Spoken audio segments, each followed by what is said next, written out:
O Senhor esteja convosco. Proclamação do Evangelho de Jesus Cristo segundo Lucas. Naquele tempo disse Jesus à multidão: ninguém acende uma lâmpada para cobri-la com uma vasilha ou colocá-la debaixo da cama. Ao contrário, coloca-a no candeeiro, a fim de que todos os que entram vejam a luz.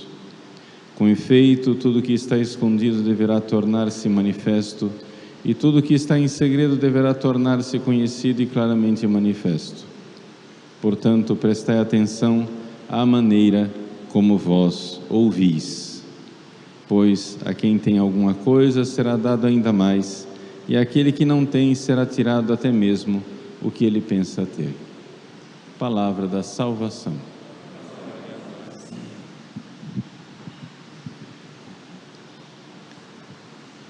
Meus queridos irmãos, recordamos hoje a aparição de Nossa Senhora em La Salette, na França. A aparição de La Salette faz parte de uma série de aparições de Nossa Senhora após a Revolução Francesa.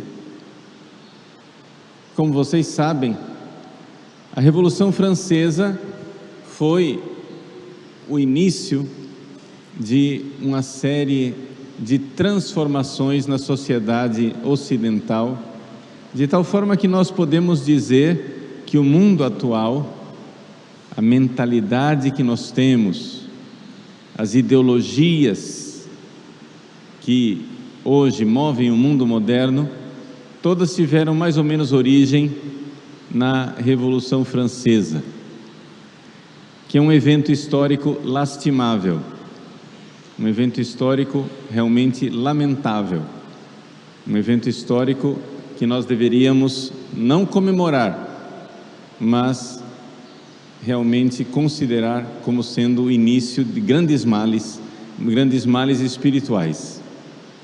A Revolução Francesa, Deus quis destronar não somente o rei da França. Se fosse simplesmente o fato, não é, de os franceses quererem mudar de regime, derrubar a monarquia e colocar no lugar uma república, seria um desses eventos históricos a mais. Mas a tragédia da Revolução Francesa é que os homens quiseram destronar Deus. E essa é a grande miséria. Com a Revolução Francesa, a Catedral de Paris, Notre-Dame, foi dessacralizada e no altar, no lugar de Deus, foi colocada a deusa da razão. Quiseram destruir o cristianismo, desmontar culturalmente. Essa era a programação da Revolução Francesa desde o início. Por exemplo, refizeram os meses do ano com novos nomes para que os camponeses, as pessoas, não pudessem mais celebrar as festas dos santos. Aboliram a semana de 7 dias para que as pessoas não guardassem mais o domingo. E assim por diante. Fizeram tais transformações que havia claramente um intuito cultural, para usar uma palavra neutra, ou seja, um intuito espiritual, para usar a palavra verdadeira, de destruição do catolicismo. Assim, o clero francês foi obrigado a jurar uma nova Constituição, em que se reconhecia que o Papa nada significava, não havia nenhuma fidelidade à Igreja de Roma. Surgia uma nova igreja, a Igreja Francesa, a Igreja juramentada. E através destas tragédias espirituais, não é? Muita injustiça foi feita. A própria máquina revolucionária tornou-se uma máquina mortífera, onde iniciaram decapitando o rei, os nobres, aqueles que o clero, mas depois terminaram os revolucionários se decapitando mutuamente. E no grande terror, né, a guilhotina não parava de descer e milhares de pessoas foram executadas, muitas sem o mínimo julgamento, de forma injusta e terrível. Para que essa loucura da Revolução Francesa terminasse, não é? Fazendo de uma longa história uma história curta, para a gente não ficar aqui dando aula de história, surgiu então Napoleão. Ou seja, Napoleão, que havia sido um general importante na luta da França contra as potências europeias, porque, claro, a França, querendo acabar com a monarquia e a ordem constituída, os monarcas ao redor todos declararam guerra à França para dizer: vamos parar com isso, vamos restaurar o rei. Mas Napoleão, então, para levar para frente os ideais revolucionários, então se torna o grande herói que vence aqueles que queriam deter a revolução. Ele então é constituído imperador. E imperador para levar para frente os ideais, parece estranho, da república. Ou seja, imperador para levar para frente os ideais liberais. Por quê? Porque antes você tinha o rei e a nobreza, agora você tem Napoleão, que representa um acordo com a burguesia, com as pessoas que têm dinheiro, com os bancos, para conseguir levar esses ideais revolucionários para frente. Era necessário que alguém com pulso de ferro para reorganizar a França depois de tantas tragédias. O Papa foi aprisionado por Napoleão e as coisas, a igreja humilhada, os direitos de Deus foram pisoteados. É nesse contexto pós-napoleônico que aparece Nossa Senhora em La Salette. E Nossa Senhora encontra uma França onde a religião já não existe, praticamente. Ou seja, o povo francês, os padres fiéis a Roma tiveram que se esconder, tiveram que fugir. O povo ficou abandonado a si mesmo durante muito tempo, e por isso a religião caiu. As pessoas não praticavam quase mais a religião. Quando voltou o clero, quando voltou a aspas, normalidade, depois que Napoleão morreu, depois que tudo parecia que ia voltar ao normal, as coisas não voltaram ao normal, porque espiritualmente o povo não voltou ao normal. Então Nossa Senhora aparece a dois pastorinhos nas montanhas de La Salette, na França, né? A Melânia e o Maximino, e aparece chorando. Por que Nossa Senhora chora em La Salette? Ela chora para reclamar que nós não estamos seguindo os mandamentos da primeira tábua da lei de Deus.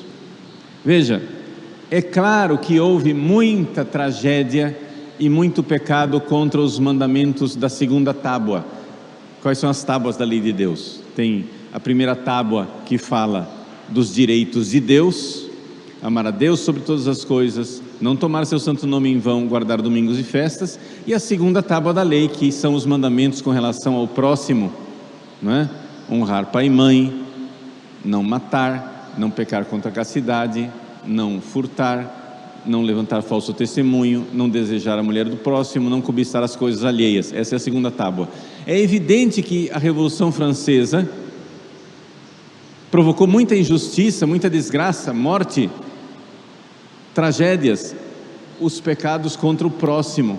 Mas Nossa Senhora vê que não será possível restaurar a justiça, que não será possível restaurar a ordem na França sem antes colocar Deus de volta no lugar dele. Como é possível você pedir para os homens respeitarem os outros homens, quando alguns homens se acham Deus? É necessário destronar os homens e colocar Deus no lugar. É necessário colocar todos debaixo da obediência a Deus. Por que é que nós temos desmandos? Por que é que nós temos tragédias, revoluções? Por quê? Porque o homem se revolta com fúria satânica, querendo ser Deus. Não servirei. Nós olhamos para o nosso Brasil. O que é que seria importante para nós mantermos a ordem, a harmonia na nossa pátria, no nosso país? Que Deus fosse Deus em todos os corações. Mas porque Deus não é Deus em todos os corações, alguns se acham deuses.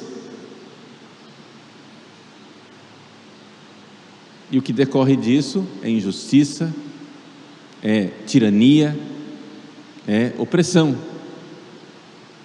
Para que nós sejamos livres, para que nós sejamos verdadeiramente um país onde reina a ordem e a justiça, precisaríamos que todos colocassem em ordem a hierarquia das coisas, e Deus fosse Deus, todos obedecessem a Deus. Nossa Senhora aparece em La Salette então chorando. E chorando por quê? Dizia eu, chorando porque as pessoas não obedecem a Deus, cumprindo os mandamentos da primeira tábua da lei, que são mandamentos para os quais as pessoas se tornaram insensíveis. Quando você diz para uma pessoa que ela peca porque ofendeu o pai e a mãe, a pessoa ainda entende. Ela peca porque matou alguém, a pessoa entende. Ela peca porque cometeu adultério, a pessoa ainda entende. Ela peca porque roubou, a pessoa entende. Ela peca porque mentiu, a pessoa entende. Mas quando você chega e diz que ela peca porque não ama a Deus, porque colocou outros deuses, ou colocou a si mesmo no lugar de Deus, porque não venera e não respeita o nome de Deus, porque não guarda domingos e festas, Nossa Senhora chora em La Salette e diz aos dois pastorinhos que ela está chorando porque os seus filhos trabalham no domingo.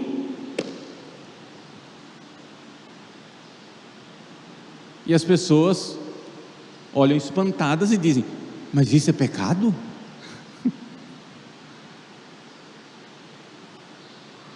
Porque as pessoas, diz Nossa Senhora, é nossa mãe quem diz isso com palavras bem duras, hein?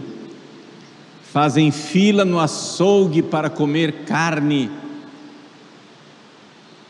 durante os dias em que não é para comer carne, como se fossem cães.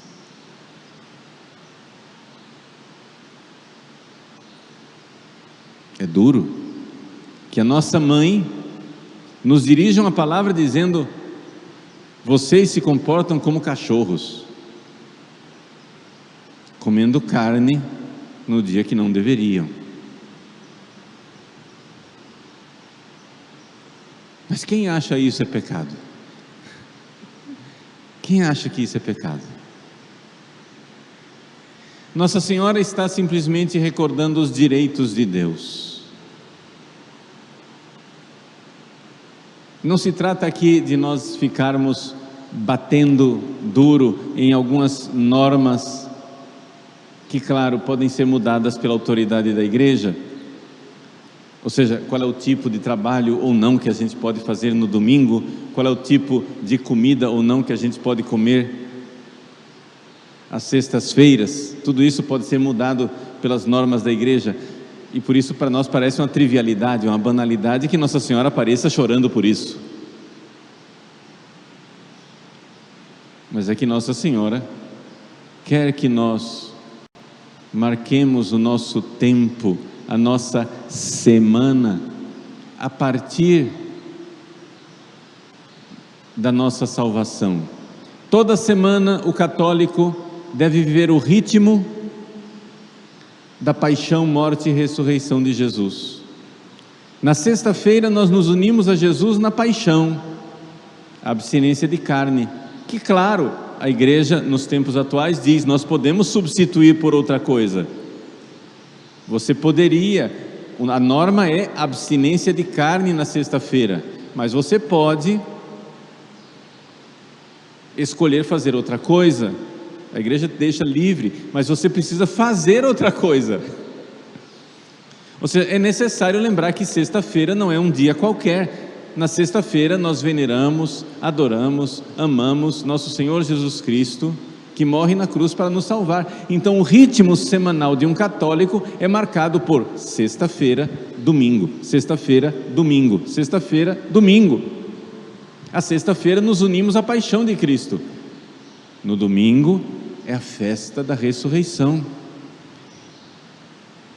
Ah, padre, mas que tipo de atividade eu posso fazer no domingo? Eu não vou aqui fazer uma aula de catequese sobre isso, podemos fazer no outro dia, mas a igreja sempre pediu que nós tratássemos o domingo como um dia diferente. Eu não posso fazer todas as atividades que eu faço num outro dia da semana como se o domingo nada fosse, como se ele fosse um dia qualquer. Então vejam como Nossa Senhora, que é mãe, que é pedagoga, chora, porque seus filhos não estão vivendo mais o ritmo semanal, a Páscoa semanal. Nós precisamos viver a nossa semana ao redor da nossa salvação, dos eventos salvíficos. A sexta-feira é um dia para nos unirmos ao Cristo que morre, o domingo é um dia para nos unirmos ao Cristo que ressuscita. Nossa Senhora chora porque nós não vivemos isso, chora porque nós colocamos a nós mesmos no lugar de Deus, chora porque nós não estamos dando valor às coisas de Deus, chora porque Deus não é Deus, nós estamos nos colocando como deuses no lugar dele. E ela chora porque sabe profundamente como isso é destruidor. Você começa se esquecendo de Cristo que morre na cruz e termina se colocando no lugar de Deus. Você começa não chorando porque Cristo morreu na cruz e termina fazendo os outros chorarem com as suas injustiças.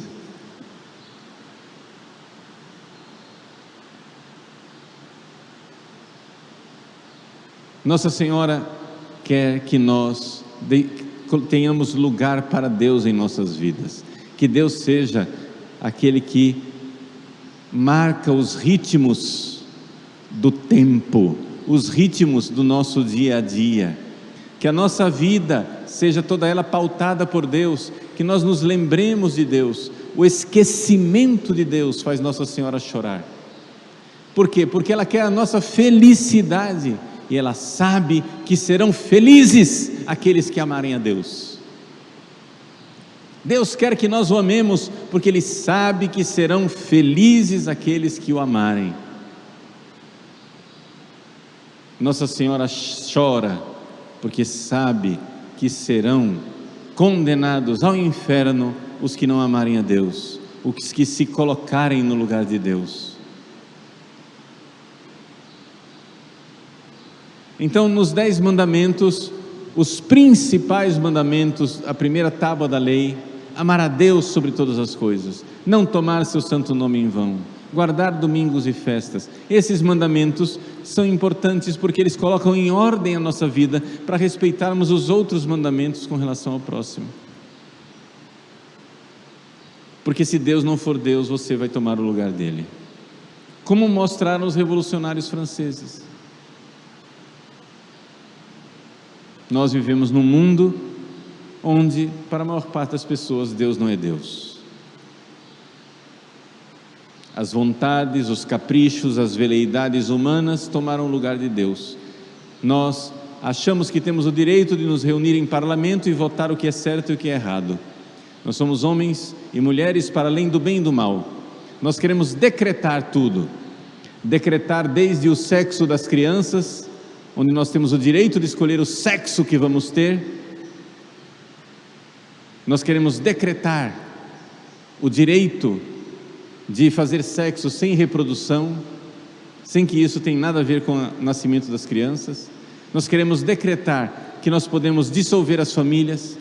A família pode ser um contrato transitório, eu posso realizar o divórcio, e nós podemos nos unir com quem nós quisermos. Homem com homem, mulher com mulher, 3 homens, 4 mulheres. Daqui a pouco estão decretando também a união matrimonial com animais, e não pensem que isso é piada. Isso não é piada.